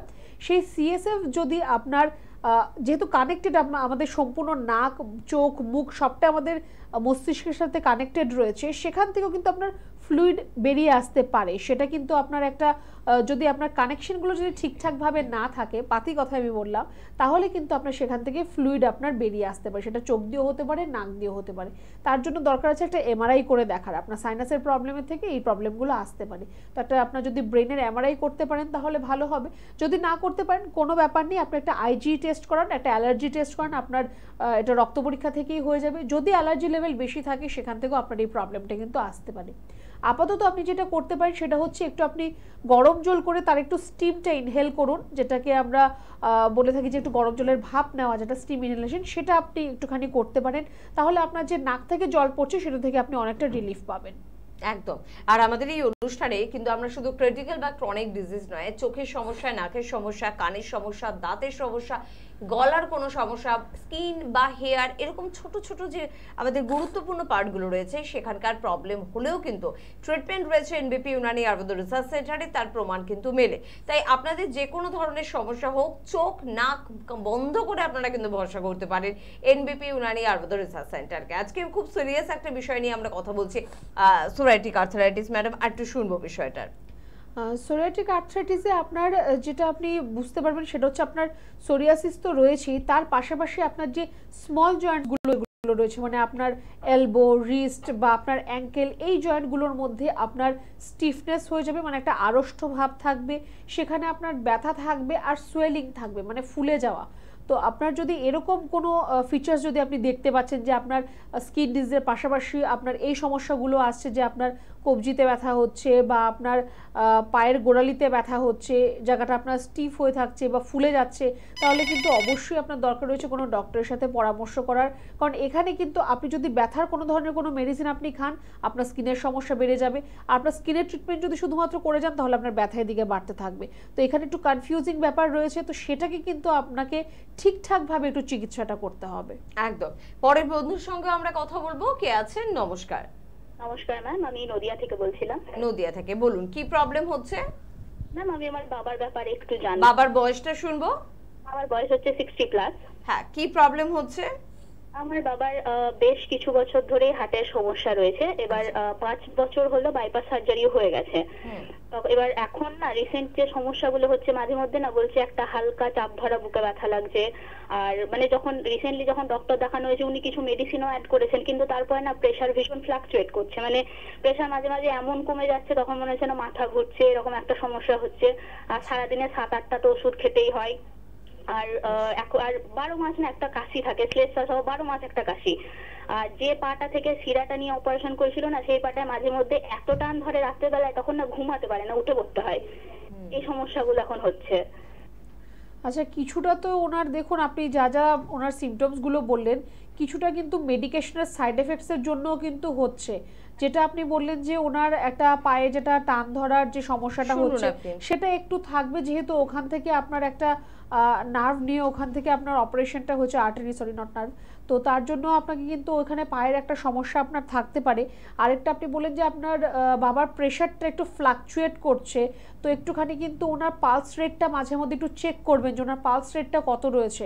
যেহেতু হার্টের সমস্যা, তো ওনার প্রেশারটা ফ্লাকচুয়েট করা বা ওনার পালস রেট একটুখানি কম বেশি হওয়া, এগুলো কিন্তু ওনার মধ্যে একটু হবে। বা হার্টবিট ওনার কেমন থাকছে সেটাও কিন্তু ওনাকে রেগুলার চেক আপের মধ্যে রাখতে হবে। এই জিনিসগুলো একটু মেনটেন করতে হবে। মেডিকেশন আপাতত ওনার যেগুলো চলছে সেগুলো কিন্তু আপনি চালাবেন, কোনো মেডিসিন এখন আপাতত বন্ধ করবেন না। আর আপনি যদি চান যে একবার আমাদের সাথে একটু দেখা করতে চান বা আরেকটু বেটার ওনাকে রাখা যায় কিনা সেটা আপনি যদি ভাবেন, তাহলে আপনাকে বলবো যে কৃষ্ণনগর আমাদের চেম্বার রয়েছে। এই মাসের 21 তারিখ আমাদের কৃষ্ণনগরে চেম্বার রয়েছে, আপনি এসে একবার দেখা করতে পারেন। আমরা আপনাকে প্রপারলি গাইডলাইন দিয়ে দেবো যে আপনি কীরকমভাবে ওনাকে রাখবেন যাতে উনি ভালো থাকে। আর ওনার যদি একটু আপনার এখন বলছেন যে ওনার একটু বুকে ব্যথার সমস্যা হচ্ছে, একটু ওনাকে ক্লোজ ভিউতে রাখবেন। প্রয়োজন হলে একটা ইসিজি আপনি করে নিয়ে দেখতে পারেন। আর মেডিকেশনগুলো কিন্তু এখন বন্ধ করবেন না। খুব বেশি ওনাকে কোনো স্ট্রেস দেওয়া কিন্তু একদমই চলবে না, বা কোনো ভারী কাজ করা এগুলোও কিন্তু একদম চলবে না। একদম রিল্যাক্স ওনাকে রাখতে হবে, ওনার যাতে মাইন্ড বডি দুটোই একদম রিল্যাক্সে থাকে। একটু কেয়ারফুল হয়ে কিন্তু থাকতে হবে ওনার জন্য। একদম। অনেক ক্ষেত্রে কিন্তু আমরা কোনো এমার্জেন্সি কেসে মডার্ন ট্রিটমেন্ট বা অপারেশনের দিকে চলে যাই, কিন্তু তারপর এই যে সাইড এফেক্টগুলো আসে বা সমস্যাগুলো আমাদের আসে, তার জন্য অনেকে প্রশ্ন করে এবার কি এনবিপি ইউনানি আয়ুর্বেদ রিসার্চ সেন্টারে আসতে পারি, ট্রিটমেন্ট কি কিছু রয়েছে? অবশ্যই রয়েছে। যদি আপনি মনে করেন তাহলে কিন্তু নিশ্চয়ই আছে, যে কোনো সময় যে কোনো মুহূর্তে সেখান থেকেই আপনার শুরু হবে ট্রিটমেন্ট, আর সেখান থেকে আপনার কিন্তু ভালো হওয়ার দিনটাও কিন্তু শুরু হবে। তাই সব কিছুর জন্য বলবো হেল্পলাইন নাম্বার কিন্তু নোট করে রাখতে ভুলবেন না। আমরা সোরাইটিক আর্থারাইটিস নিয়ে কথা বলছিলাম, তবে ম্যাডামকে একটু উৎসর দিকে আসতে বলবো এ কারণে ম্যাডাম, এই যে আপনি বলছেন সোরাইটিক আর্থারাইটিস, কোথাও শুনেই মনে হচ্ছে যেটা সোরাইসিসের সঙ্গে যুক্ত। তার মানে আমার সোরাইসিস হলেই সোরাইটিক আর্থারাইটিস হবে, মানে সোরাইসিস না হলে সোরাইটিক আর্থারাইটিস হওয়ার কোনো সম্ভাবনা নেই, এটা নিশ্চয় আমরা? হ্যাঁ, অ্যাজ এরকম কোনো কেস আমরা এখনো অবধি দেখিনি যে আপনার সোরিয়াটিক আর্থ্রাইটিস হয়েছে কিন্তু আপনার সোরিয়াসিসের কোনো হিস্ট্রি পর্যন্ত নেই, এরকম হবে না। এরকম হতে পারে যে হয়তো আপনার সোরিয়াসিসের একটা হিস্ট্রি ছিল, কিন্তু সেটা আপনি সামহাও মেডিকেশন দিয়ে সেটাকে আপনি চেপে রেখে দিয়েছেন, কিন্তু সেটা আপনার ভেতরে ভেতরে গিয়ে আপনাকে সোরিয়াটিক আর্থ্রাইটিসের আপনার সৃষ্টি করেছে, এরকম অবধি হতে পারে। আপনার সোরিয়াসিস হলে তবেই সেটা সোরিয়াটিক আর্থ্রাইটিসের দিকে কিন্তু টার্ন করে। একদম। তাহলে একটু ম্যাডাম হালকা করে ছোট করে একটু শুনবো যে সোরাইসিস এই রোগটা আমার হলো কিনা, তার একটা ছোট যদি সিমটম কিছু যদি আপনি বলে দেন আমাদের। সোরাইসিস দেখুন, এটা আপনার স্কিনের মধ্যে প্যাচেস প্রমিনেন্ট ভাবে দেখা যাবে, আর সেই প্যাচেসগুলো আপনার যখন আপনি ইচিং করবেন তখন দেখবেন মাছের যেরকম আঁশ যেরকম ওঠে সেরকমভাবে আপনার গায়ের থেকেও সেরকমভাবে আপনার স্কিনগুলো উঠে উঠে যাচ্ছে, সিলভার কালারের মতো হবে আপনার তখন স্কিনের কালারটা। আপনি দেখবেন যে ইচিং করলে সেরকমভাবে আপনার স্কিনগুলো উঠে যাচ্ছে, আর আপনার একটা হয়তো আপনার গোটা একটা হাত বা পা বা সারা শরীর আপনার দেখবেন চাকা চাকা মতো আপনার স্পট স্পট হয়ে যাচ্ছে, সেখানে ইচিং করলে একটু জল মতো আপনার বেরোচ্ছে, এটা আপনার কিন্তু সোরিয়াসিসের লক্ষণ। একদম। আরেকজন বন্ধু আছেন, একটু কথা বলে নেব, তারপর অবশ্যই আমাদের বিষয়ে কিন্তু ফিরবো। কে আছেন? নমস্কার। নমস্কার, আমি অনন্যা বলছি। হ্যাঁ অনন্যা, কোথা থেকে ফোন করছেন? আমি দক্ষিণেশ্বর থেকে বলছি। দক্ষিণেশ্বর থেকে, বলুন কি প্রবলেম হচ্ছে? প্রবলেম বলতে এই কয়েকদিন আগে না, মানে ওই একটু রাত্রিবেলা করে যেহেতু ছাদে ঘুরছিলাম, আমি না বুঝতে পারিনি যে মানে আমার সারা পায়ে প্রচন্ড হঠাৎ করে চুল কাটছে, সেটা মশা কামড়েছে না কোনো কিছু পোকামাকড় কামড়েছে এটা বুঝতে পারছি না, কিন্তু পরে গিয়ে দেখছি যে মশা কামড়ানোর মতন প্রথমে ফুলে গেছে, তারপরে ওইগুলো লাল লাল হয়ে শক্ত হয়ে গেছে, আর ওগুলো প্রচন্ড চুলকাচ্ছে। এখন চুলকাচ্ছে না, ওই রেডেসটা এখন ঠিক ওই ব্রাউনিশ একটা কালার চলে এসেছে, আর প্রচন্ড চুলকাচ্ছে। আচ্ছা, আর এখনো কি সেগুলো ফুলে রয়েছে? অনেকটা কমেছে, আগের থেকে কমেছে, কিন্তু মোটামুটি আছে। সেই পিম্পলস হয়ে গেলে যেমন হয়, শুকিয়ে গেলে সেই রকম টাইপের দেখতে হয়ে গেছে। আচ্ছা দেখুন, একটা তো জিনিস আপনি এখন করতে পারেন, সেটা হচ্ছে যে এভরি অল্টারনেট ডে করে আপনি একটুখানি নিম পাতা সেদ্ধ করে সেই জলটায় আপনার পাটাকে একটু ডুবিয়ে রাখুন, তাহলে আপনার এটা অ্যান্টিব্যাকটেরিয়ালের কাজ করবে। আপনার যদি সেখানে কোনো ব্যাকটেরিয়াল ইনফেকশন হয়ে থাকে সেটা আপনার ক্লিয়ার হয়ে যাবে। আরেকটা হচ্ছে আপনি একদম পিওর নারকেল তেল, সেটা আপনি একটু আপনার যে জায়গায় র্যাশেসগুলো রয়েছে বা ইচিং হচ্ছে সেখানে আপনি একটু ব্যবহার করুন। নারকেল তেলের মধ্যে একটু কর্পূর ঘষে আপনি নিয়ে নিতে পারেন, দুটোকে একসাথে মিশিয়ে আপনার স্কিনে যে জায়গায় ইচিং হচ্ছে সেখানে আপনি একটুখানি ব্যবহার করতে পারেন। আর যদি আপনি দেখছেন যে না তারপর আপনার সমস্যাটা রয়ে গেছে বা ইচিংটা হচ্ছে, স্কিন কালার চেঞ্জেস হচ্ছে, তাহলে কিন্তু আপনাকে বলবো যে একটুখানি আপনি আপনার একটা রক্ত পরীক্ষা করিয়ে নিন, যেখানে আপনার অ্যালার্জি লেভেলটা আমরা দেখতে পাবো। IgE টেস্ট একটা আপনি টেস্ট করিয়ে দেখতে পারেন। যদি অ্যালার্জির মাত্রা অনেকটা বেশি থাকে তাহলে কিন্তু আপনার এই সমস্যাটা অনেক দিন ধরে থাকবে, হয়তো মেডিকেশন ছাড়া সেটা ঠিক হবে না। ওকে, আর সবকিছুর জন্য কিন্তু স্ক্রিনে কিন্তু যাচ্ছে ফোন নাম্বার কিন্তু নোট করতে ভুলবেন না, 9830235527 বা 37, এই দুটি ফোন নাম্বার নোট করুন, ফোন করুন, কাছাকাছি চেম্বার সম্পর্কে জানুন এবং যোগাযোগ করুন। কোনো রোগকে কিন্তু ফেলে রাখবেন না, কারণ রোগকে ফেলে রেখে রোগ ভালো হয়ে গিয়েছে এরকম কোনো ইতিহাস কিন্তু এখনো পর্যন্ত নেই, কোথাও নেই, পৃথিবীর কোনো আনাচে কানাচে নেই। কে আছেন? নমস্কার। নমস্কার, কে বলছেন? সমীর জানা বলছিলাম। কোথা থেকে? পাঁচকুড়া থেকে। হ্যাঁ বলুন, একটু জোরে বলুন, কি প্রবলেম? প্রবলেম বলতে ম্যাম আমার নয়, আমার মায়ের। আচ্ছা, মায়ের বয়স হচ্ছে 56। মায়ের কোমরে খুব যন্ত্রণা। কোনো ডক্টর দেখিয়েছেন? ডক্টর তো দেখাইনি, কিন্তু মানে এই যে তেল পাওয়া যায় ওইগুলো নিয়ে মালিশ করে। এবার এর আগে 1 মাস আগে হেমাপাতি ওষুধ এনে খেয়েছিলেন, কিন্তু কোনো কিছু কাজ দিচ্ছে না, খাচ্ছে ওষুধ খাচ্ছেন, 1 মাসের মধ্যে 15 দিন ভালো থাকছেন, তারপর আবার বেরিয়ে পড়ছে ব্যথা, কোমরের একটা খুব যন্ত্রণা করে। আচ্ছা, এই কোমরে ব্যথাটা কতদিন ধরে আছে ওনার? আছে তো অনেকদিন ধরে, কিন্তু ওটা কম কম হতো, এতটা হতো না, কিন্তু 2 মাস ধরে প্রচুর ব্যথা হচ্ছে, মানে যন্ত্রণা প্রচন্ড হচ্ছে, না ঘুমাতে পারছে না বসতে পারছে না। আচ্ছা, কোমরের কোনো ছবিও করা নেই, কোনো এক্সরে করা নেই কোমরের? না না না না না, এক্সরে করতে তো চেন নিচে ডাক্তার। দেখুন, প্রথমত তো বলবো যে আগে যখন ওনার কম ছিল তখন উনিও গাফিলতি করেছে, আপনারাও গাফিলতি করেছেন। উনি ভেবেছেন ঠিক আছে আজকে ব্যথা আছে কালকে হয়তো ঠিক হয়ে যাবে, কিন্তু এরকম কিন্তু কখনো হয় না যে আজকে ব্যথা আছে কালকে ঠিক হয়ে যাবে। তো উচিত ছিল তখন থেকেই ট্রিটমেন্টটা শুরু করা, আর তখন থেকেই আগে ইনভেস্টিগেশন করা যে কোথায় ওনার সমস্যাটা হচ্ছে, কি সমস্যা হচ্ছে। যাই হোক, দুটোর একটাই যখন হয়নি, আপনি এখন ওনাকে বাইরে থেকে অন্য কোনো মেডিসিন এনে খাওয়াচ্ছেন, কিন্তু তাতে উনি ভালো থাকছেন না, হয়তো কখনো ভালো আছেন, কখনো উনি আবার সেই আগের মতোই হয়ে যাচ্ছে। আপনাকে আমি বলবো যে আপনার মাকে বলবেন যাতে এখন কোমর ঝুঁকে কোনো কাজ না করে, আর ভারী কোনো জিনিস যাতে উনি এখন না তোলেন, কারণ সেটা কিন্তু ওনার কোমরের জন্য আরও খারাপ হবে।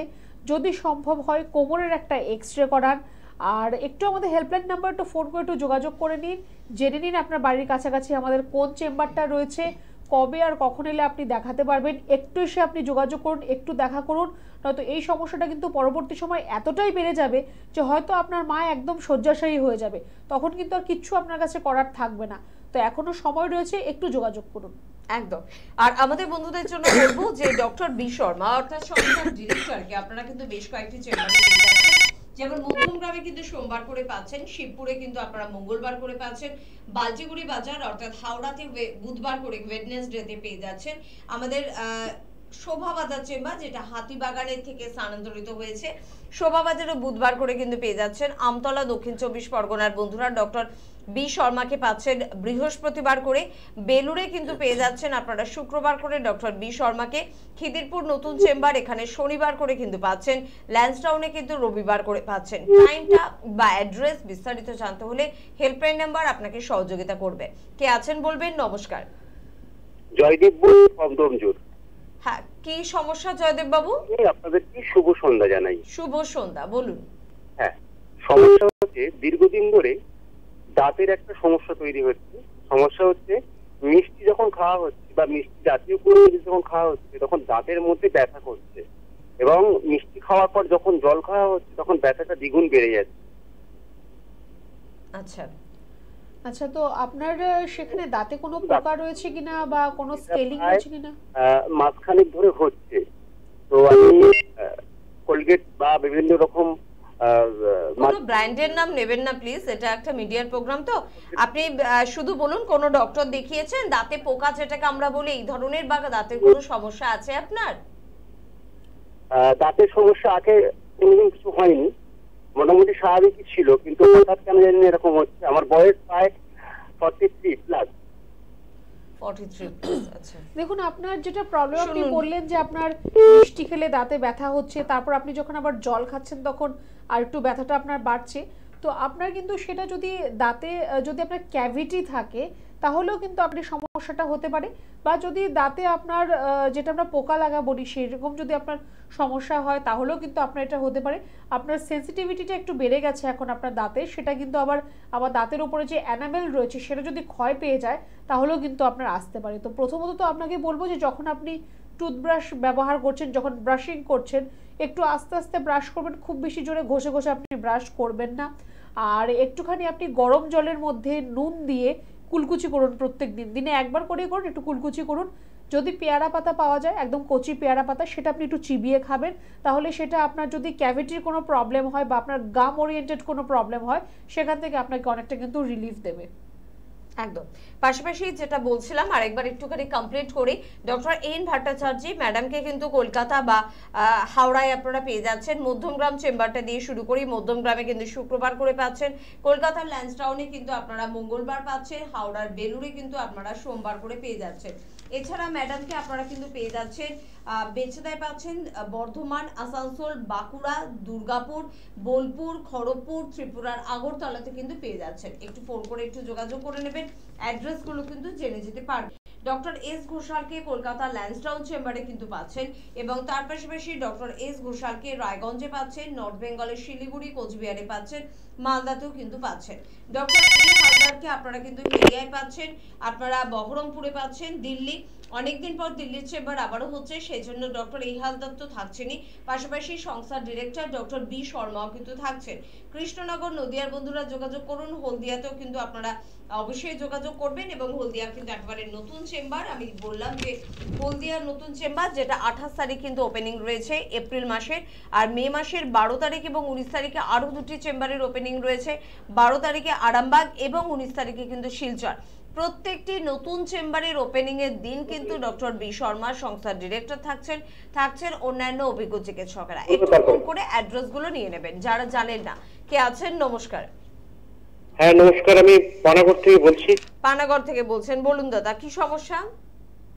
আমার সমস্যা, আমার স্ত্রীর দীর্ঘদিন ধরে দু পায়ে কোণ রয়েছে। আচ্ছা। উত্তর বেরিয়ে যাচ্ছে, চলতে পারছে না, কোন কোন অবস্থা। আচ্ছা আচ্ছা, এই কর্নের সমস্যা ছাড়া অন্য কোনো সমস্যা কিছু রয়েছে ওনার? আরে এমনি একটু প্রেসার আছে, আর কিছু নেই। বেশ, দেখুন প্রথমত বলবো যে ওনার যে কর্নের যে সমস্যা রয়েছে তার জন্য অবশ্যই ওনাকে বলবেন যে একদম নরম জুতো ব্যবহার করার জন্য। ডক্টর শুজ বলে জুতো পাওয়া যায়, সেই জুতোগুলো যদি একটু ব্যবহার করে তাহলে ভালো হবে। একদম নরম জুতো ব্যবহার করবে। আর ওই জায়গাটাকে বলবেন যে ব্লেড দিয়ে কাটাকাটি করা বা নখ লাগানো এগুলো যাতে একদমই না করে। প্রত্যেক দিন গরম জল করবে, তার মধ্যে একটু বেশি করে নুন দেবে, দিয়ে পাটাকে বলবেন তার মধ্যে একটু ডুবিয়ে রাখতে, তাহলে স্কিনটা একটু নরম হয়ে যাবে। আর সেখানে কিন্তু কাটাকাটি একদমই করবেন না। আর কর্নের জন্য আমাদের আয়ুর্বেদের মধ্যে একটি চিকিৎসা রয়েছে যেটাকে আমরা অগ্নিকর্মা বলে থাকি, পঞ্চকর্মার মধ্যে একটা পার্ট রয়েছে অগ্নিকর্মা বলে থাকি। সেখান থেকে কিন্তু কর্নের যে ওনার ওইগুলো তো ডেড স্কিন রয়েছে, কর্ন মানে হচ্ছে কি ওই জায়গাটা ডেড স্কিন, ওই জায়গাটার মধ্যে ব্লাড সার্কুলেশন ঠিক করে হচ্ছে না, তার জন্য ওখানে ওনার যে স্কিন যেগুলো সেগুলো ওনার ডেড হয়ে গেছে, মৃত যে চামড়াগুলো রয়েছে সেগুলোকে তুলে ফেলে দিলেই কিন্তু জায়গাটা আবার ঠিক আগের মতো হয়ে যাবে। তো অগ্নিকর্মাতে সেটার একটা ভালো ট্রিটমেন্ট রয়েছে। যদি আপনি মনে করেন যে না একটা তার ট্রিটমেন্টের দরকার রয়েছে, আপনি এসে আমাদের চেম্বারে একটু দেখা করতে পারেন। একদম। আমরা আজকে সোরাইটিস এবং সোরাইটিক আর্থ্রাইটিস নিয়ে কথা বলছিলাম।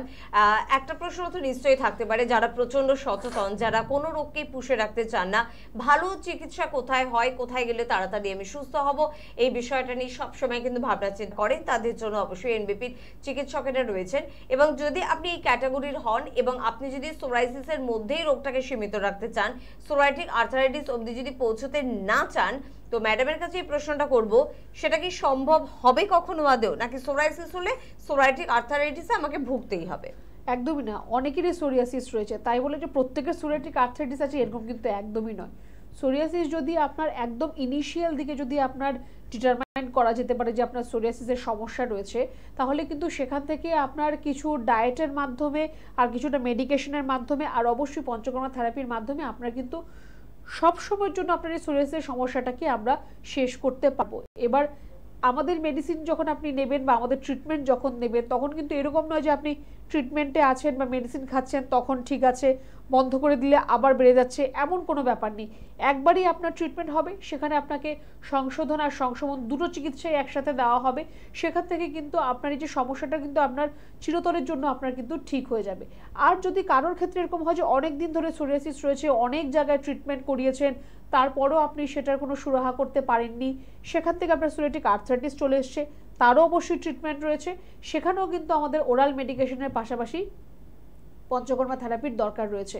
কারণ আপনার বডি ডিটক্সিফাই যদি আমরা না করতে পারি, তাহলে যেটা আপনার স্কিন থেকে আপনার বোন ম্যারো অবধি পৌঁছে গেছে সেটাকে কিন্তু আমরা বার করতে পারবো না। তো তার জন্য বডি ডিটক্সিফাই করার দরকার রয়েছে, আর ওরাল মেডিকেশন তো তার পাশাপাশি রয়েছে, সেটাও কিন্তু আপনার ঠিক হয়ে যাবে। কিন্তু তার জন্য হয়তো আপনাকে একটু সময়টা আমাদের বেশি দিতে হবে, কিন্তু ঠিক আপনার হয়ে যাবে অবশ্যই, আর সেটা দ্বিতীয়বার আপনার আর ঘুরে আসবে না। একদম। শুধুমাত্র সোরাইটিক আর্থ্রাইটিস নয়, যে কোনো ধরনের আর্থ্রাইটিসের সমস্যা বা রিউমাটয়েড আর্থ্রাইটিসের মতন সমস্যা, অ্যাঙ্কোলাইজিং এর মতন সমস্যা, যে কোনো ধরনের অস্থির সমস্যার কিন্তু ট্রিটমেন্ট রয়েছে এনবিপি ইউনানি আয়ুর্বেদ রিসার্চ সেন্টারে। কি আছেন বলবেন? নমস্কার। নমস্কার, আমি হলদিয়া থেকে বলছিলাম। হ্যাঁ বলুন দাদা, কি প্রবলেম হচ্ছে? প্রবলেম হলো আমার জেঠুর প্রবলেম, মানে এই এক সপ্তাহ হয়ে গেল বলছে কোমরে প্রচুর যন্ত্রণা করছে। কোমরে যন্ত্রণা করছে, তো জেঠু ট্রিটমেন্ট কিছু শুরু করলেন নাকি প্রথম ম্যাডামকেই ফোন করলেন? না, আমি মানে আগে প্রথমে একটু কম কম ছিল, তারপরে আস্তে আস্তে এখন মানে খুবই জোরে যন্ত্রণা করছে, মানে কোনো ট্রিটমেন্ট করাইনি। আমি আজকে প্রথমে ফোন করলাম। প্রথম ম্যাডামকেই ফোন করলেন। আচ্ছা, ওনার বয়সটা একটু বলবেন? ওনার বয়স হবে 42 বছর বয়স। আচ্ছা, উনি এখন নিশ্চয়ই কোনো কাজকর্ম করছেন? হ্যাঁ, উনি কাজকর্ম করেন কিছু। আচ্ছা, দেখুন উনি যাই কাজকর্ম করছে ওনাকে এইটুকু বলবেন যে যাতে কোমর ঝুঁকে উনি কোনো কাজ না করে বা ভারী কোনো জিনিস যাতে উনি না তোলে। একটুখানি ওনার যদি বসে থাকার কাজ বেশিক্ষণ হয় তাহলে 1 ঘন্টা 1.5 ঘন্টা বসার পর বলবেন যে একটু স্ট্রেচিং করার জন্য বা একটু হাঁটাহাঁটি করার জন্য। যদি একটু রেস্ট করার জায়গা থাকে শুয়ে, তাহলে একটু শুয়ে নেবেন যাতে কোমরের উপর খুব বেশি প্রেশার না পড়ে। কোমরের যদি বেল্ট থাকে তাহলে উনি যদি বাইরে বেরোচ্ছেন বা কোনো কাজে যাচ্ছেন তখন কোমরের বেল্ট উনি পরতে পারেন, বাকি সময় পড়ার কোনো দরকার নেই। আর একটুখানি কিন্তু ওনার ট্রিটমেন্টের দরকার আছে। যদি আপনার এক্সরে রিপোর্ট করা থাকে ভালো, যদি না করা থাকে তাহলে একটুখানি আপনার জেঠুর কোমরের এক্সরেটা একটু করিয়ে নেবেন। হলদিয়ায় আমাদের চেম্বার ওপেনিং হচ্ছে এই মাসেরই 28 তারিখ। একটু আপনি যদি আপনার রিপোর্টসগুলো আর যা প্রেসক্রিপশন মানে যাই আপনি তুমি ট্রিটমেন্ট করিয়েছেন বা যাই ওনার রয়েছে সেগুলো নিয়ে এসে যদি একবার দেখা করতে পারেন তাহলে আপনার জন্য ভালো হবে, আর ওনার যে কোমরের সমস্যা রয়েছে সেটাও কিন্তু ঠিক হবে। একদম। এবং আমরা একেবারে অনুষ্ঠানের শেষ দোরগোড়ায় কিন্তু পৌঁছে গিয়েছি। শুধুমাত্র একটুখানি কি বুঝেছি যে যদি সোরাইসিসের হাত থেকে নিজেকে বাঁচিয়ে রাখতে পারি তাহলে সোরাইটিক আর্থারাইটিস হওয়ার কোনো সম্ভাবনা নেই। তাহলে কি করব ম্যাডাম যার থেকে আমরা বাঁচতে পারবো সোরাইসিসের মতো সমস্যা থেকে? দেখুন, সোরিয়াসিসকে অনেকেই বলে থাকে যে একটা অটোইমিউন ডিজিজ, কিন্তু অটোইমিউন ডিজিজের পাশাপাশি সেটা কিন্তু আপনার ইমিউনিটি পাওয়ার যদি আপনার শরীরের মধ্যে কম থাকে তাহলেও কিন্তু আপনার মধ্যে সোরিয়াসিস আসতে পারে। কিছু কিছু সার্টেন খাবার থেকে অনেকের ফুড অ্যালার্জি থাকে, সেটা আপনি যদি ডিটেক্ট করতে পারেন তাহলেও কিন্তু আপনার সোরিয়াসিসের হাত থেকে আপনি বেঁচে থাকতে পারবেন। আর যদি আপনার সোরিয়াসিস হয়ে থাকে সেটা নিয়েও ভয়ের কোনো কারণ নেই। একদম ইনিশিয়ালি যদি তার ট্রিটমেন্টটা আমরা শুরু করতে পারি, যদি একদম ইনিশিয়াল থেকে একটু কেয়ারফুল থাকতে পারি তাহলে কিন্তু এটা নিয়ে আপনাকে বেশি দিন কষ্ট পেতে হবে না বা ভুগতে হবে না। একদম। আর এই সবকিছুর জন্য কিন্তু যোগাযোগের প্রয়োজনীয়তা রয়েছে। আরো 2টি চেম্বারের কথা একটু বলে রাখবো। এক তো হচ্ছে গুয়াহাটির কথা, গুয়াহাটিটা আমি আগেরবার বললাম না, গুয়াহাটিতেও কিন্তু চেম্বার রয়েছে, একটু হেল্পলাইন নাম্বারে ফোন করে নেবেন। আরেকটি নতুন চেম্বার বাংলাদেশের ঢাকাতে কিন্তু নতুন চেম্বার হওয়ার একটা কথা চলছে এবং যেদিন ডেট ঠিক হয়ে যাবে অবশ্যই আমরা অনুষ্ঠানের মাধ্যমে কিন্তু আপনাদের জানিয়ে দেবো। শুধুমাত্র ম্যাডামের থেকে এইটুখানি শুনবো, প্রত্যেকদিন ম্যাডামকে প্রচুর চেম্বার করতে হয়, প্রচুর পেশেন্ট দেখতে হয়। ওসির সমস্যা বা যে কোনো সমস্যা যারা ভরসা করে এনবিপিতে আসছে এবং আপনাদের কথা মেনে চলছে, কিরকম রেজাল্ট পাচ্ছে তারা? দেখুন, আমি বললে তো আমি বলবো যে আমার সব পেশেন্ট ভালো আছে, কিন্তু আমরা প্রত্যেক দিনই কোনো না কোনো পেশেন্টের ফোন পাচ্ছি, সেটা অনলাইনে আমরা অন এয়ার করছি বা যেগুলো পেশেন্টরা আমাদের ক্লিপিংস দিচ্ছে সেখানেও আমরা দেখতে পাচ্ছি যে পেশেন্টরা কিরকম আছে, কতটা ভালো আছে। একটাই কথা বলবো, একটু সময় দিতে হবে, একটু ভরসা রাখতে হবে, অবশ্যই আপনি ঠিক হয়ে যাবে। তবে অনুষ্ঠানে আর বেশি সময় আমরা দিতে পারবো না, তাই চট করে বলতে হবে কে বলছেন। নমস্কার। হ্যাঁ বলুন দাদা। সন্দীপ রায় বলছি। হ্যাঁ, কোথা থেকে? আমি বলছি বর্ধমান থেকে। বর্ধমান থেকে, বলুন, সময় একদম কম, বলুন। সমস্যা হচ্ছে ঘাড়ে যন্ত্রণা নিয়ে। আচ্ছা, ঘাড়ে যন্ত্রণা হচ্ছে আপনার, তাই তো? হ্যাঁ, শোয়া থেকে ওঠার পর থেকে মানে শোয়ার পর থেকে যে ঘাড়ে ব্যথা হচ্ছে, ব্যথা লেগেই যাচ্ছে। আচ্ছা, এটা কি আজকের থেকেই হচ্ছে, মানে আজকের সমস্যা? না না, 3-4 দিন হয়েছে। 3-4 দিনের সমস্যা। বেশ। আচ্ছা, প্রথমত তো বলবো যে আপনার যদি ঘুমের পশ্চারে একটু চেঞ্জেস হয় তাহলে আপনার ঘাড়ে ব্যথা হতে পারে। আপাতত আপনি একটু শুকনো গরম সেক দিন, একটু সুতির কাপড় ভাঁজ করে সেটা গরম করে সেটা দিয়ে একটু সেক দিন যেখানে আপনার ব্যথা রয়েছে। ঘাড়ের সিম্পল এক্সারসাইজ যেগুলো, ঘাড় নিচু করে কোনো এক্সারসাইজ করবেন না, একদম সিম্পল এক্সারসাইজ যেগুলো রয়েছে সেগুলো একটু ঘাড়ের এক্সারসাইজ আপনি করতে পারেন। বালিশ ছাড়া 1-2 দিন আপনি ঘুমান, তারপরে যদি আপনার ব্যথাটা 3-4 দিন থেকে যায় তাহলে একটু ঘাড়ের এক্সরে করুন, আর আমাদের যে কোনো চেম্বারে এসে আপনি একবার একটু দেখা করতে পারেন। একদম। আজকে হাতে সময় একদম নেই, একেবারে অনুষ্ঠানের শেষ দোরগোড়া কিন্তু আমরা পৌঁছে গিয়েছি। তবে বন্ধুদের বলবো, যদি আপনাদের এনবিপি ইউনানি আয়ুর্বেদ রিসার্চ সেন্টারে পৌঁছে যেতে হয় তাহলে কিন্তু 9830235527 বা 37 এই দুটি ফোন নাম্বারে ফোন করতে হবে। কেন এনবিপি কে আপনি চুজ করবেন এটা নিয়ে নতুন করে কোনো ভূমিকার প্রয়োজনীয়তা নেই, তবে একই ছাদের নিচে একগুচ্ছ অভিজ্ঞ চিকিৎসককে কিন্তু পেয়ে যাচ্ছেন, প্রচুর চেম্বার আপনি পেয়ে যাচ্ছেন। দেখুন, প্রত্যেক দিন নতুন চেম্বারের কথাও কিন্তু আমরা বলছি, অর্থাৎ চাহিদা কিন্তু রয়েছে। এনবিপি চিকিৎসকদের সকলের একটা আবদার রয়েছে, পৌঁছে যাক এনবিপি একেবারে আমার পাড়ায় আমার এলাকায়। এতটা বেশি পাড়ায় পাড়ায় ঢুকে যাওয়া তো সম্ভব না, তবে এলাকায় এলাকায় পৌঁছে যাওয়া কিন্তু সম্ভব। তাই প্রত্যেকটি জেলায় বা বড় শহরগুলোতে কিন্তু পৌঁছে গিয়েছে এনবিপির অভিজ্ঞ চিকিৎসকেরা, এবং আপনাকে পৌঁছে যেতে হবে বাড়ি থেকে বেরিয়ে একটু দু কদম এগিয়ে এনবিপির চেম্বারে, এবং সবকিছুর জন্য হেল্পলাইন নাম্বার নোট করতে হবে, ফোন করতে হবে, যোগাযোগ করতে হবে।